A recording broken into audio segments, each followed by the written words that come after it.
جو نہیں چاہتے ان کو نصیحت کی بات ان پہ اثر نہیں کرتی. وَإِنَّا لَنَعْلَمُ أَنَّ مِنْكُمْ مُكَذِّبِينَ. قرآن کہتا ہے اے نبی ہم جانتے ہیں کہ ان میں سے بہت سے لوگ اس قرآن کا انکار کرتے ہیں. یہ چیز ہمارے علم میں ہے. دیکھو قرآن انسان کی نفسیات سے واقف ہے, اللہ کا کلام ہے نا. ہم جب بھی دین پہ چلنا چاہتے ہیں, قرآن پہ چلنا چاہتے ہیں, تو فوراً ہمارے ذہن میں بہت سارے لوگ آتے ہیں جو قرآن پہ نہیں چل رہے. تو ہمارے ذہن میں یہ آتا ہے کہ یہ اگر نہیں چل کے بھی صحیح ہیں تو ہم کیوں چلیں, پھر ہم کیوں اتنی ٹینشن اٹھائیں. بھئی یہ جو نہیں چل رہے قرآن پہ, جو زبان سے انکار کر رہے ہیں, یا زبان سے تو نہیں لیکن اپنے عمل سے انکار کر رہے ہیں. ایک آدمی قرآن کی باتوں کو نہیں مانتا, اس کا مطلب وہ عمل سے کہہ رہے کہ میں قرآن کو نہیں مانتا. ایک قسم کی یہ بھی تکذیب ہی ہے, انکار کرنا ہی ہے. تو جو لوگ بھی دین پہ چلنا چاہتے ہیں ان کے لیے بہت بڑی رکاوٹ ہے کہ اتنے سارے لوگ جو نہیں چل رہے, تو وہ بھی تو زندگی گزار رہے ہیں, خوشیوں والی زندگی ہے, کھا رہے ہیں, پی رہے ہیں, جا رہے ہیں, نارمل لائف ہے, تو ہم کیوں اب نارملٹی کی طرف جائیں. داڑھی رکھنا نارمل ہے یا داڑھی کٹانا نارمل سمجھا جاتا ہے سوسائٹی میں؟ کٹانا نارمل ہے, رکھنا اب نارملٹی سمجھا جاتا ہے. جھوٹ بول کے مال بیچنا, 2 نمبری کرنا, یہ نارمل سمجھا جاتا ہے. آپ لاکھوں کا نقصان کر دو سچ بول کے, یہ اب نارملٹی سمجھا جاتا ہے اس چیز کو. دیر سے شادی کرنا نارمل ہے, جلدی شادی کرنا اب نارملٹی ہے. 15 18 سال کی عمر میں بچکانا کام. گوروں کے ہاں آپ جائیں گے تو شادی کرنا ہی اب نارملٹی ہے, اور ان کے ہاں نہ کرنا نارمل ہے. بیوی کا ہماری سوسائٹی میں کمانا یہ کوئی روٹین کی چیز نہیں ہے, نہ کمانا روٹین کی چیز ہے. لیکن گوروں کے ہاں نہ کمانا اب نارملٹی ہے, کمانا کیا ہے, نارمل ہے. آپ اگر 50 سال پہلے جائیں گے یا 100 سال پہلے اپنی سوسائٹی پہ غور کریں گے تو بہت ساری چیزیں جو ہماری سوسائٹی میں نارمل سمجھی جاتی تھیں اب وہ اب نارملٹی کا کام سمجھا جاتا ہے. اس سے پتا چلتا ہے کہ ہم جو جا رہے ہیں نا وہ اسی طرف جا رہے ہیں جس طرف ویسٹرن کلچر, گورا جا رہا ہے, جس طرف گورا جا رہا ہے. یعنی ہر چیز میں آپ غور کریں. ابھی ہمارے ہاں خواتین کا کمانا یہ نارمل نہیں ہے, یہ عجیب سا لگتا ہے. لیکن آپ ذرا ایجوکیٹڈ علاقوں میں جائیں, پڑھے لکھے علاقوں میں, یا پوش ڈیفینس سے آئے نا بھائی, ان کو زیادہ پتا ہوگا. ڈیفینس میں بہت سے گھروں میں, سب کی بات نہیں, بہت سے گھروں میں نہ کمانا اب نارملٹی ہے. بھائی وائف کیوں نہیں کماتی, جاب کیوں نہیں کرتی؟ تو ہم لوگ آہستہ آہستہ جا کدھر کو رہے ہیں, یورپ کی طرف جا رہے ہیں. اس کا مطلب یہ ہوا کہ ابھی ہمارے ہاں جلدی شادی کرنا یہ اب نارملٹی ہے, 30 سال میں نارمل ہے. لیکن ہمارا فیوچر کیا ہے, وہی ہوگا جو گورے کا ہے. کیونکہ گورا جس اسٹیپ پہ آج پہنچا ہوا ہے نا, 100 سال پہلے وہ اس اسٹیپ پہ تھا جہاں ہم آج ہیں. تو رخ ہمارا اسی طرف ہے جس طرف گورے کا ہے, اور گورا 100 سال کے بعد جہاں ہوگا ہم 100 سال کے بعد وہاں کھڑے ہوئے ہوں گے. ایسا ہے یا نہیں ہے؟ ابھی ہمارے ہاں شراب پینا اب نارملٹی ہے. شراب سے بچنا کیا ہے بھائی؟ جب تک ہمیں کسی کے بارے میں پتا نہ ہو کہ یہ پیتا ہے یا نہیں پیتا تو ہم یہی سمجھتے ہیں کہ نہیں پیتا. پینے کی رپورٹ چاہیے ہمیں, ورنہ نارمل تو یہی ہے کہ بھائی نہیں پیتا. آپ کے ہاں جب کوئی رشتہ لے کے آتا ہے آپ کی بچی کے لیے تو آپ لڑکے سے پوچھتے ہیں کہ شراب تو نہیں پیتا؟ پوچھتے ہیں؟ پوچھیں گے, اس کو غصہ آ جائے گا کہ شکل سے شرابی لگ رہا ہوں بھائی تمہیں. وجہ کیا ہے کہ بھائی شراب پینا یہ اب نارملٹی ہے, چند لوگ ہیں جو پیتے ہیں. لیکن نہ پینا کیا ہے, یہ نارمل ہے. لیکن جس اسپیڈ سے شراب کا ریشو ہماری سوسائٹی میں, عیاشی کا ریشو بڑھ رہا ہے, کل نہ پینا, گورے سے آپ پوچھیں, گورے میں تعارف ہوتا ہے یہ نہیں پیتے, لوگ حیران ہوتا ہے بھائی عجیب آدمی ہے یہ پیتا ہی نہیں ہے. حیرت ہے یار, یہ نہیں پیتا. ان کے ہاں پہلے نا 6 مہینے نہیں نہاتے تھے انگریز, اب تو نہانا شروع ہو گئے. تو جو روزانہ نہاتا تھا وہ اب نارملٹی. اب نارمل ہے روز نہا رہا ہے, سمندر کی مچھلی ہے کیا, پانی مہنگا ہو جائے گا بھائی تیری وجہ سے, ڈیم خشک ہو جائیں گے. ابھی بھی کچھ قومیں ایسی ہیں جو نہیں نہاتے, کئی مہینے نہیں نہاتے, ان کے رواج ہی نہیں ہے نہانے کا. یہ جو مسلمان کھانے سے پہلے ہاتھ دھوتے ہیں نا, کھانے سے پہلے ہاتھ دھونا نارمل ہے یا نہ دھونا؟ دھونا نارمل, سب دھوتے ہیں, جو نہیں دھوتا وہ گندا بچہ. لیکن آپ کو پتا ہے غیر مسلموں میں ایسا نہیں ہے. کھانے سے پہلے ہاتھ دھونا ایک عجیب سا لگتا ہے ان کو, یار ہاتھ دھو کے کھانا کھا رہے, ان کے رواج نہیں ہے. وہ تو پھر ان کے ڈاکٹروں نے ان کو اتنا سمجھایا کہ بیماریاں پھیلتی ہیں, تو سینیٹائزر وغیرہ, ابھی بھی ہاتھ نہیں دھوتے کہ اٹھ کے جا کے نلکے سے ہاتھ دھو لیں. سینیٹائزر یوز کریں گے, وہ ٹیشو آئے گا گیلا, یوں کر کے جراثیم مارنے کی کوشش کریں گے. ابے تو تمیز سے ہاتھ دھو لے جا کے. نہیں, یہ کیا ہے, نارمل ہے یار, ہاتھ دھو رہے. ہمارے ہاں کوئی پانی سے استنجا ہی نہ کرتا ہو, نارمل ہے اب نارمل ہے؟ انسان ہی نہیں ہے یار, تو پانی سے تو گندا ہو جائے گا بھائی. تو گوروں کے ہاں کوئی پانی یوز کرے تو وہ کیا ہے, ایب نارملٹی ہے. تبھی ان کے ہاں واش روم میں پانی نہیں ہوتا. اس سے پتا چلتا ہے بھائی جا ہم کدھر کو رہے ہیں, بولو نا, ہم جا ادھر کو رہے ہیں. کچھ چیزیں جو ہمارے ہاں آج ایب نارملٹی کی ہیں, کل وہ نارمل بن جائیں گی, اور جو آج نارمل ہیں اس کام کرنے والے کو لوگ ایب نارمل کہیں گے, اس کا میٹر کیا ہو گیا ہے, گھوم گیا. یہ بیوقوف آدمی 30 سال میں شادی کر رہا ہے, پاگل ہو گیا یار. یہ احمق آدمی 3 بچے ہو گئے اس کے, عجیب پاگل. یہ تو آبادی بڑھا کے غربت, یہ تو ایک دوسرے کا گوشت نوچ نوچ کے کھائیں گے, ایسا تباہی پھیل جائے گی. یہ باتیں ہوں گی کل فیوچر میں. میں یہ رپورٹ نہیں پیش کر رہا, اس سے ایک سبق دلا رہا ہوں آپ کو. میں بھی پہلے اس مضمون کو آپ کی دماغ میں اچھی طرح بٹھا دوں, پھر میں بتاؤں گا میں بتانا کیا چاہ رہا ہوں.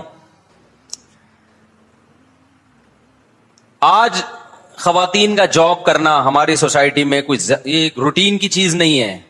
کل جاب نہ کرنا کیا بن جائے گا, ایب نارملٹی, ظلم سمجھا جائے گا. بھائی بیگم جاب نہیں کرتی, اف, گھر میں قید کیا ہوا ہے, جیل خانہ, خواتین کے حقوق نہیں ہے.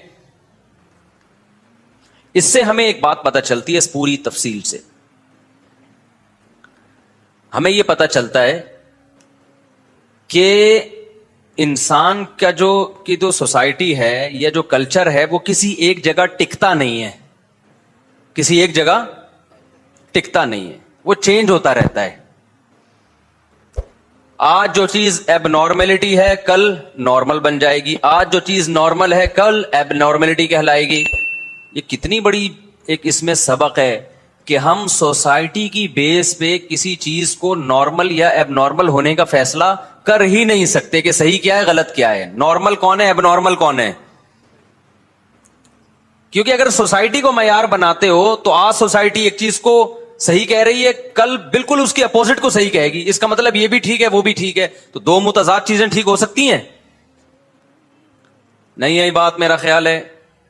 یہ بھائی تھوڑا پریشان ہو رہے ہیں, کہہ رہے ہیں صاحب نے کیا ٹیکنیکل قسم کی باتیں شروع کر دی ہیں.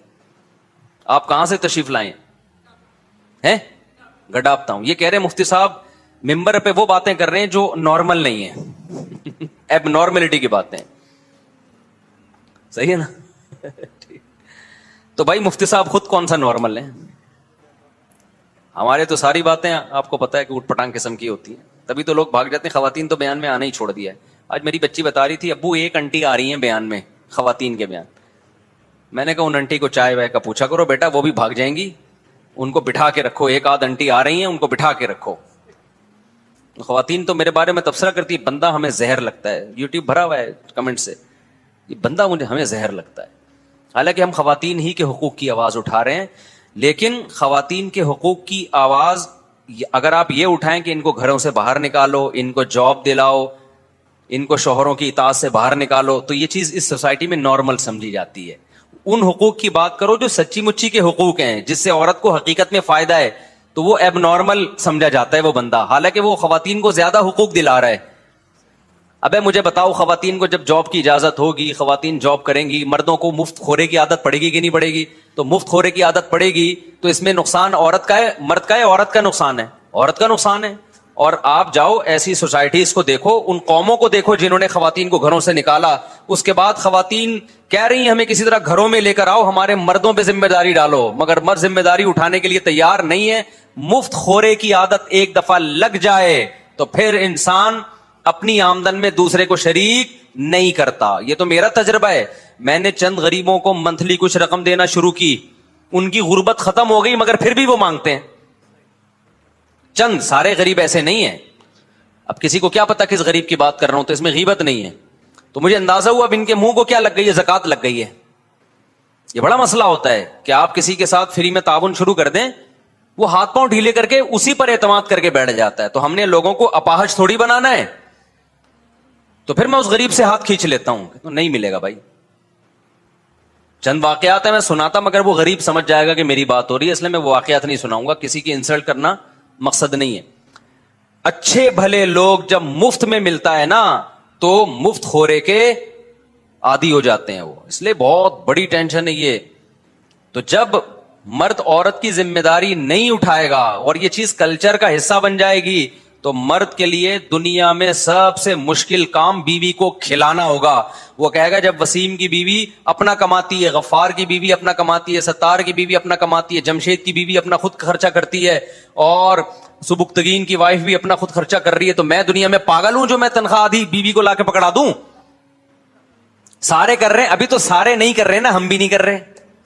ہمیں پتا ہے یار, میرا خالہ زاد بھی اپنی بیوی کو اپنے خرچے پہ پالتا ہے, مامو زاد بھی اپنی بیوی کو اپنے خرچے پہ پالتا ہے, وسیم بھی جو میرا دوست ہے وہ بھی اپنی بیوی کو اپنے خرچے پہ پالتا ہے, اور سبکتگین صاحب بھی یہ کام کر رہے ہیں, جمشید بھی کر رہا ہے, تو میں بھی کر رہا ہوں. تو کوئی عورت بھی سمجھتی ہے کوئی احسان تھوڑی ہے, ساری دنیا کھلاتی ہے, تم بھی کھلاؤ, تمہارا باپ بھی کھلائے گا.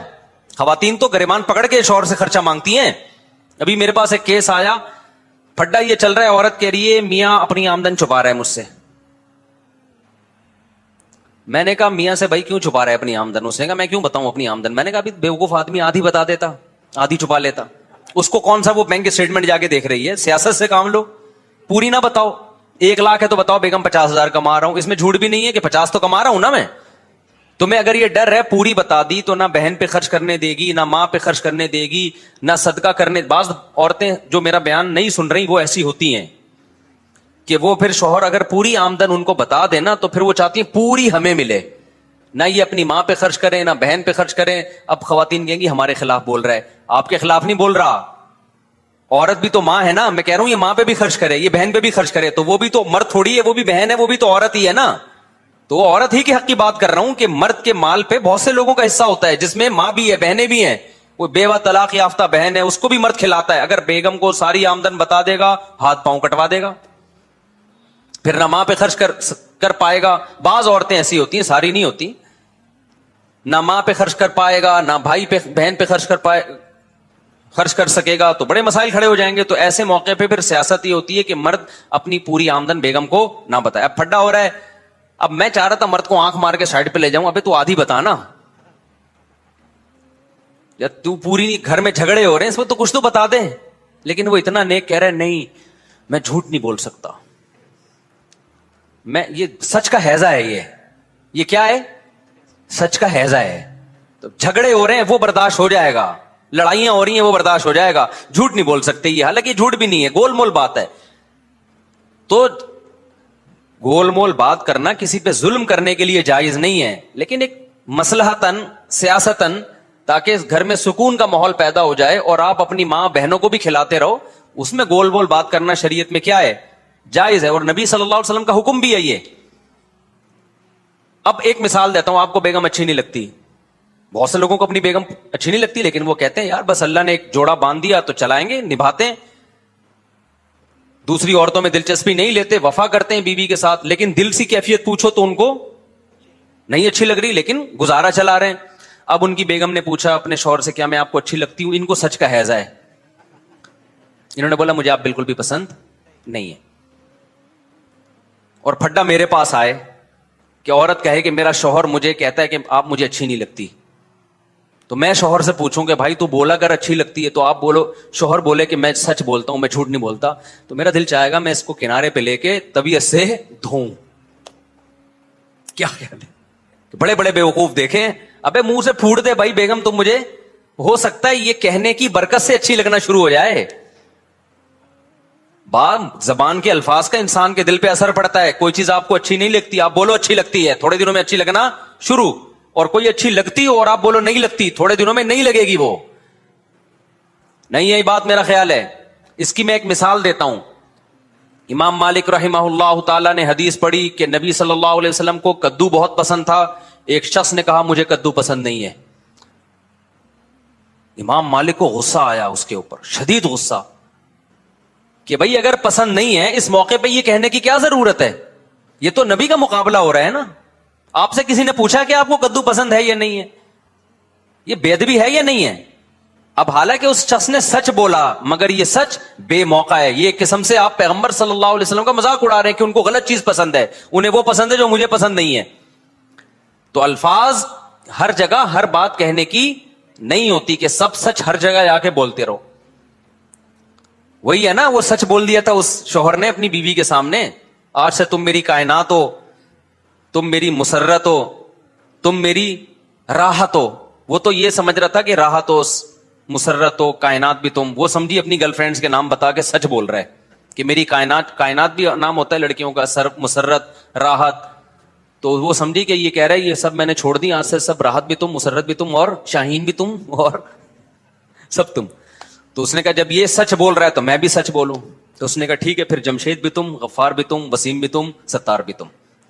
ٹھیک ہے نا, سچ بولنے کا یہ انجام ہوتا ہے. ابے تو جو بھی تھی چھوڑ دے اس کو یار, اب نئی زندگی کا آغاز کرو. کہاں سے کہاں دائیں بائیں میں چلا گیا بات کرتے کرتے. تو میں اصل بات جو آپ کے سامنے عرض کر رہا تھا وہی عرض کر رہا تھا کہ فیوچر ہمارا کون سا ہے, وہی جو گورے کا ہے. تو ہم اگر کلچر کو بیس بناتے ہیں, بنیاد بناتے ہیں, کلچر آج جس چیز کو اچھا کہہ رہا ہے کل اس کو کیا کہے گا, غلط کہے گا. آج جس چیز کو غلط کہہ رہا ہے کل اس کو اچھا کہے گا. تو سوال پیدا ہوتا ہے پھر اچھا حقیقت میں کیا ہے, برا حقیقت میں کیا ہے.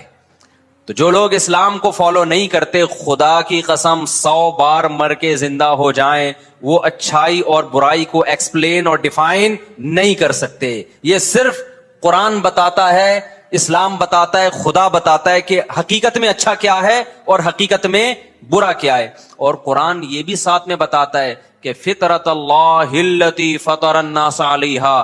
میں جب اچھائی کو ایکسپلین کرتا ہوں تو اچھائی وہ نیچر ہے جس میں میں نے انسانوں کو پیدا کیا. یعنی دلیل بھی دے رہا ہے قرآن کہ نیچر جو ہے وہ صحیح ہے, اور جو نیچر سے تمہیں چیز ہٹائے وہ کیا ہے, غلط ہے. سمجھ میں آ رہی ہے بات؟ دیکھو کچھ قوانین ایسے ہوتے ہیں جو ہماری نیچر ان کو قبول نہیں کرتی. اللہ امتحان میں ہمیں ڈالنے کے لیے ہماری نیچر کے خلاف بھی قانون سازی کر سکتا تھا, ایسے قانون بنا سکتا تھا جو ہماری نیچر جس کو قبول نہیں کرتی. اللہ کو حق تھا, وہ مالک الملک ہے. اس کی مثال ایسے ہے, آپ کا کوئی غلام ہے, آپ یہ دیکھنا چاہتے ہو میرا فرما بردار ہے یا نہیں, آپ اسے گوں کھانے کا بولو. اب گوں کھانا نیچر ہے انسان کی, بولو نا. لیکن آپ وہ کہے غلام کے باس آپ مجھے کیسی بات کا حکم دے رہے ہو, میں کہ بھائی میرا آرڈر تو مانتا ہے کہ نہیں مانتا, میں تو یہ دیکھنا چاہتا ہوں. تو اللہ کو یہ حق تھا کہ ہمیں ایسے کاموں کا حکم دیتا جو ہماری نیچر جس کو قبول نہیں کرتی. لیکن قرآن کہہ رہا ہے کہ اللہ قرآن میں دعویٰ کر رہا ہے کہ میں ارحم الراحمین ہوں, میں نے ایسے احکام تمہیں دیے جو عین تمہاری نیچر ہے, عین فطرت ہیں, فطرت سے ہٹ کے کوئی آرڈر نہیں دیا. اس سے پتہ چلتا ہے کہ اسلام پہ چلنا مزے کا کام ہے, کڑوا گھونٹ نہیں ہے. کڑوا اس کو لگے گا جو نیچر سے ہٹ گیا ہے, جس کو گوں کھانے کی عادت پڑ گئی ہے, اس کو شہد میں تھوڑی مزہ آئے گا. نہیں آ رہی میرا خیال ہے بات سمجھ میں. اب مسئلہ کیا ہو گیا ہے کہ ہم چونکہ گورے کو فالو کر رہے ہیں, وہ مذہب سے بغاوت کر چکا ہے, مذہب سے بغاوت کے نتیجے میں وہ نیچر سے ہٹ گیا ہے, لہذا ہمیں بھی نیچر سے ہٹا رہا ہے. اور ہم بھی آدھے ہٹ چکے ہیں, پورے نہیں ہٹے ابھی. جب پورے ہٹیں گے تو ہمارے یہاں 30 سال میں شادی بھی ایک مذاق سمجھا جائے گا, پھر ہمارے یہاں 2 بچے بھی مذاق سمجھا جائے گا کہ یار یہ کیا کر رہا ہے بیوقوفوں والا کام. پھر انگریز تو ایک بھی نہیں پیدا کرتا, بہت مشکل سے ایک آدھ, وہ بھی کہیں ادھر. ابھی ایک کیس آیا نا برطانیہ میں, پتہ ہے آپ کو, برطانیہ کی عدالت میں ایک کیس, ان کے یہاں نارمل ہے, نارمل اور ایب نارمل میں ایک اور مثال آ گئی ذہن میں. برطانیہ میں ابھی کورٹ میں ایک کیس چلا ہے, میرے دوست نے مجھے پورے اس کے لنک بھیجے تھے. خاتون نے کہا کہ یہ جو میرا بچہ ہے یہ فلاں صاحب کا ہے, کوئی بھی ان کے غفار بھائی ہوں گے یا انگریزوں کے جو بھی کریکٹر ہے نا, یہ تو انگریزوں کے جو بھی, یہ ان کا ہے. بھائی تو میں کہہ رہا ہوں, وہ تھوڑی کہہ رہی تھی بھائی. اس کو بلایا گیا, اس نے بولا میرا تو نہیں ہے.